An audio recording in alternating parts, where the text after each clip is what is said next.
Hello Internet, I am the hero of Julius once again with another One Piece chapter summary. This week's chapter is chapter 1070, The Strongest Form of Humanity.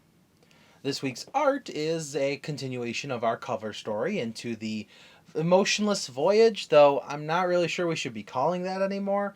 This is more of the history of Mads at this point because it is a flashback. It was Dufield's, little boat of scientific discovery and the team of Mads, which we now see is a much younger Dr. Vegapunk. Alongside him is Judge. We see a very young Caesar, and Queen looks a lot different. I actually had to do a double take because I thought that was a completely new character because of how different he looks from his much older form now. On top of that, there is a mysterious short haired woman who is facing the opposite direction of the camera, so we can't actually see her face. However, I'm pretty sure I'm not the only one here thinking that that's Stussy. She knows a little too much about Vegapunk's main island lab on Egghead to not have some kind of connection to him, and therefore probably is a member of Mads. What I'm pretty sure this emotionless voyage is going to be now is a history lesson in the true history of Mads. So we're going to learn that, Vegapunk and all the other scientists, they worked together, what happened when the world government finally caught them, how the team split up, what they went on to do with their individual sciences, and finally, how Egghead Island became what it is today. Vegapunk still has his massive skull here, so we know that his brain is still up there. It's interesting. I'm interested to see if maybe this will also be the history of Kuma being transformed into the pacifista we see today, as well as Bonnie's history as a child. Maybe whatever really happened at the Sorbet Kingdom. Regardless of any of that, this one image tells us that it is now more important than ever to actually read the cover stories, or I guess watch the cover stories, pay attention to the cover stories.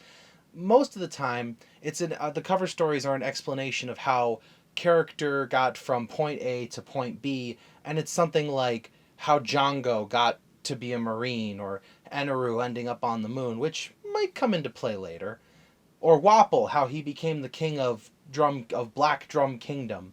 These aren't super important to the story, but this time I think it really is. Especially since we've had things like Pudding getting kidnapped and Kuzan being on Blackbeard's ship.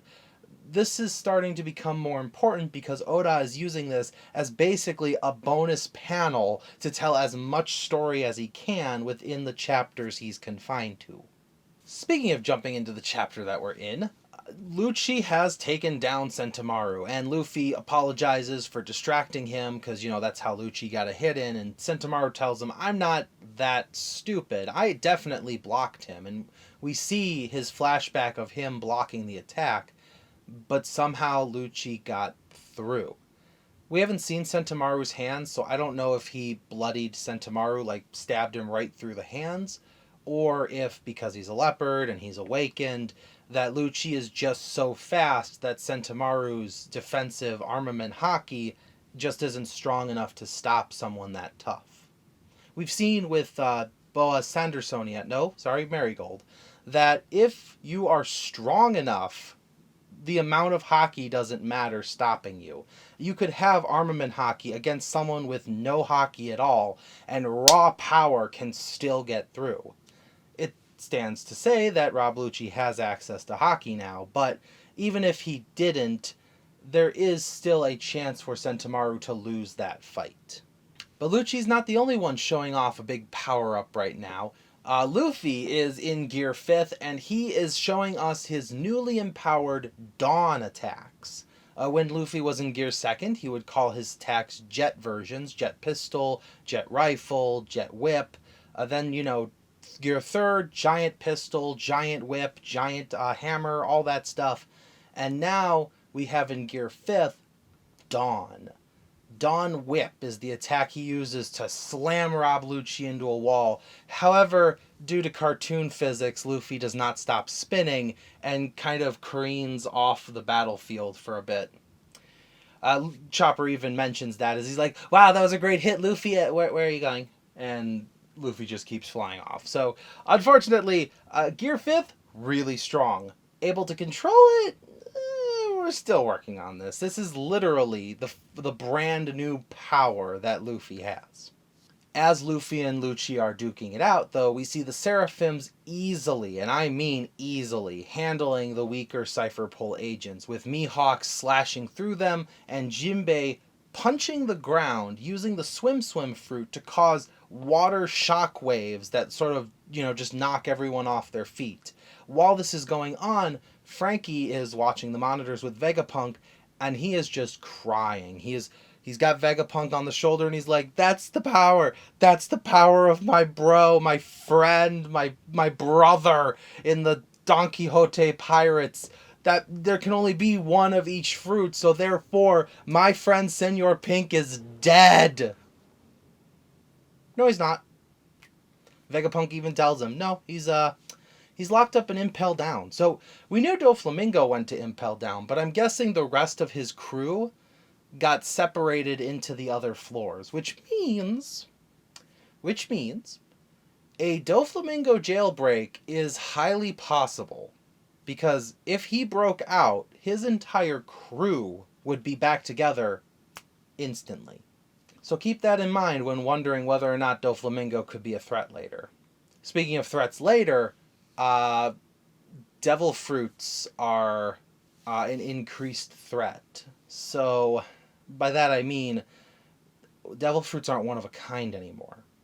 Vegapunk goes on to explain that through his research, through his methodologies, he has learned how to artificially recreate zone-type devil fruits.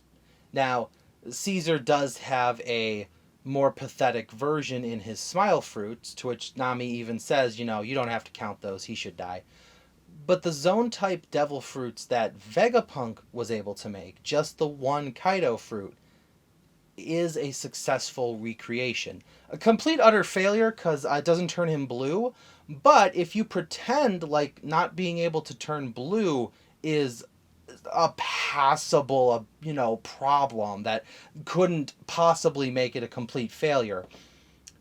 If you could create a perfect recreation where the dragon is properly blue, with enough time and money, any zone-type devil fruit can be recreated. The other two types, however, have different methodologies to being recreated.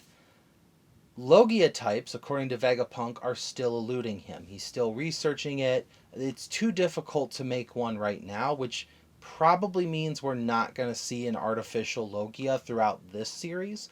If Oda ends up doing a sequel series somewhere down the road, maybe we'll end up with artificial Logias. But as of right now, don't expect to see a Logia again. But paramecias, like the swim fruit from Senor Pink, can be extracted through the blood. That blood, with other science stuff, I'm not sci-fi, I'm just going to say that right now. I don't know anything about sci-fi. I can't explain to you science of almost anything. I can tell you the mitochondria is the powerhouse of the cell, but science, science, science, science, science, science, science, science, science, science, science, science, science, science, science, science, science, and science. After you science the science, you eventually get what Vegapunk calls green blood. And this green blood, when mixed with all the other, things that are going on, allow Vegapunk to inject another person, or in this case the Seraphims, with Paramecia class devil fruits. We later on then see that Kuma, the pacifista Kuma, is using the Pawpaw fruit. We know Jinbei has the Swim fruit, and we even see Little Hancock with the power of the Love fruit, and actually using it to turn people to stone. Now, I know what you're all thinking. I paused for a second when I saw it too. Don't you have to have certain feelings for the love fruit to turn you to stone? Maybe. I think Oda is going to say, like, well, Yes, in Hancock's case, because she is the most beautiful woman in the world, it is very easy for people to have lustful thoughts about her, makes it incredibly easy for her to turn people to stone. However, in Little Hancock's case, in Little Seraphim Snake, her case might just be if you think she's adorable. It might be because she's so cute that you can't help but love her. You know, like when you see a puppy, you say a puppy is lovable. You don't have those kind of thoughts about a puppy, but a puppy is adorable. And that might just be the case. It might just be if you have any kind of attraction, whether it is adult attraction or that is just very cute. It might be enough to make you turn to stone. Either way, we know that Hancock's fruit does affect other objects. We know she can turn a pacifista to stone with a single kick. So there may be more to the devil fruit than just what has immediately been written about it. Either way, this is very interesting because now I want to know, what devil fruits do Seraphim Hawk, Seraphim Crocodile, and Seraphim Flamingo have? Because we have so far we've seen Kuma, we've seen Jinbei, we've seen Mihawk, and we've seen Hancock. So we haven't seen Crocodile, Doflamingo, Moria. So I'm interested to see... Wait. Yeah, no, that's 7. I'm interested to see what the other devil fruits are, especially since Vegapunk admitted that he cannot recreate Logia types. So what does the Seraphim Crocodile have if he doesn't have access to the Sand fruit? The only other thing that Vegapunk mentions about devil fruit recreation is he cannot confirm whether or not artificial devil fruits can awaken. Personally, I hope they can't, because I think that takes away from the ultimate power of the original.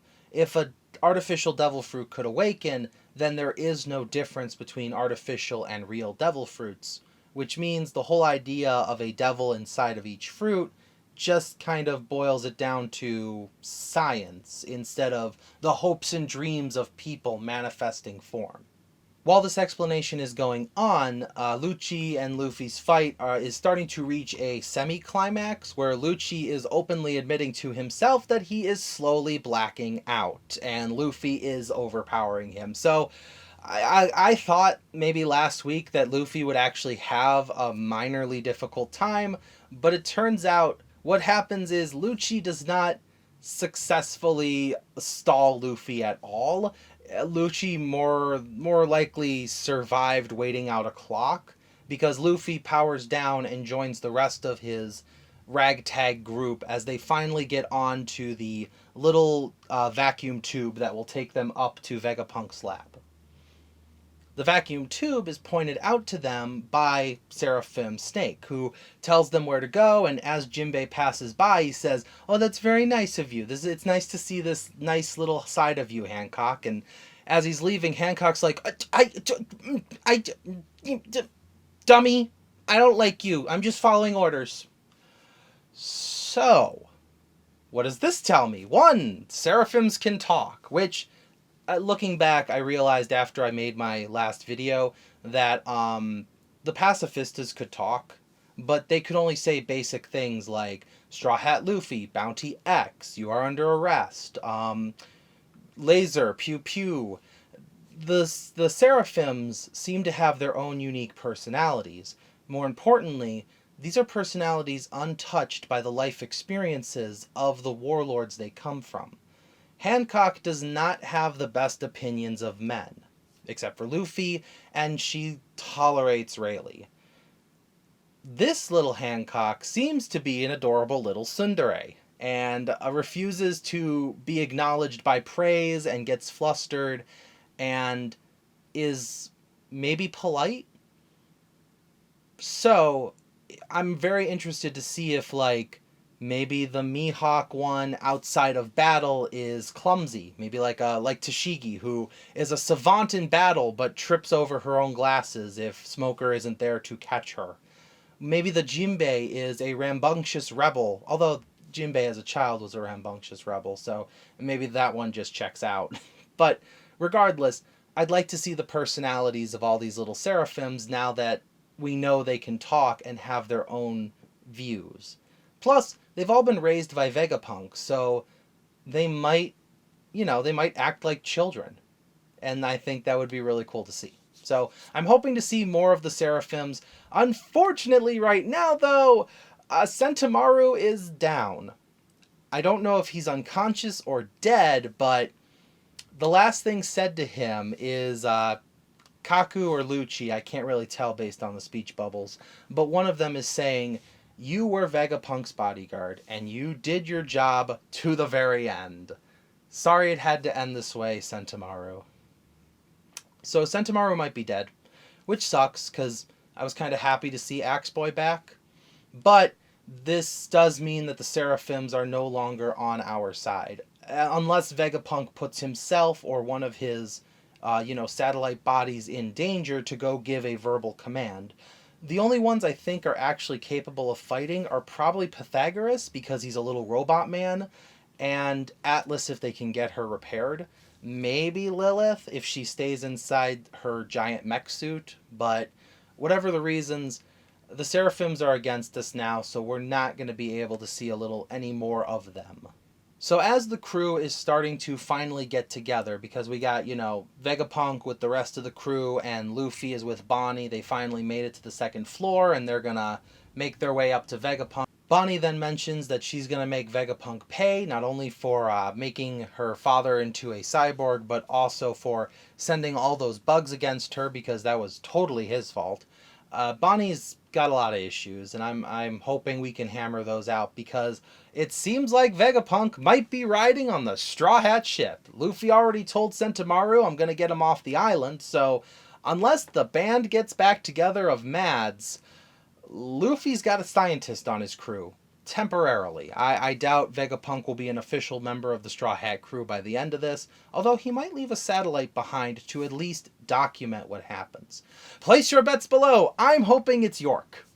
But that's total bias right there. The only other thing that happens this chapter is we got battleships heading towards the island of Egghead, and they are being led by none other than the Yellow Monkey, Kizaru. Borsalino is coming to this island, and not only is his nephew dead on the ground, but the Straw Hat crew is there. We all thought, oh, this is going to be Rob Lucci, Luffy round 2. I think this is now going to be Sabaody round 2. We got Vegapunk, we got the Pacifista, we got Bartholomew Kuma going and ending up. My assumption is he's on Egghead, or he is currently warping there. And Kizaru.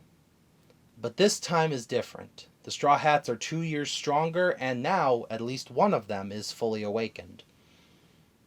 But, sadly, no chapter next week, so I'm going to have to figure out something to do for New Year's Day. This is the last One Piece chapter for the year, so, technically, no, this is the last chapter for the year. What a year it has been. Wano ended, and we got to Egghead Island. We're learning so much lore. We've got the Seraphims. We got the Rob Lucci rematch. We have Luffy's Devil Fruit awakened in a way that nobody predicted. I'm looking forward to seeing what next year has for us. This is not the last year of One Piece. Despite any alarm bells you've been hearing, a saga of One Piece can take almost a decade to finish. So with this last saga of One Piece underway, I hope this channel grows, and I hope you stick around to see it happen. Thank you for watching as always, and I will see you in the next video. This is the Hero of Julios, Xing out.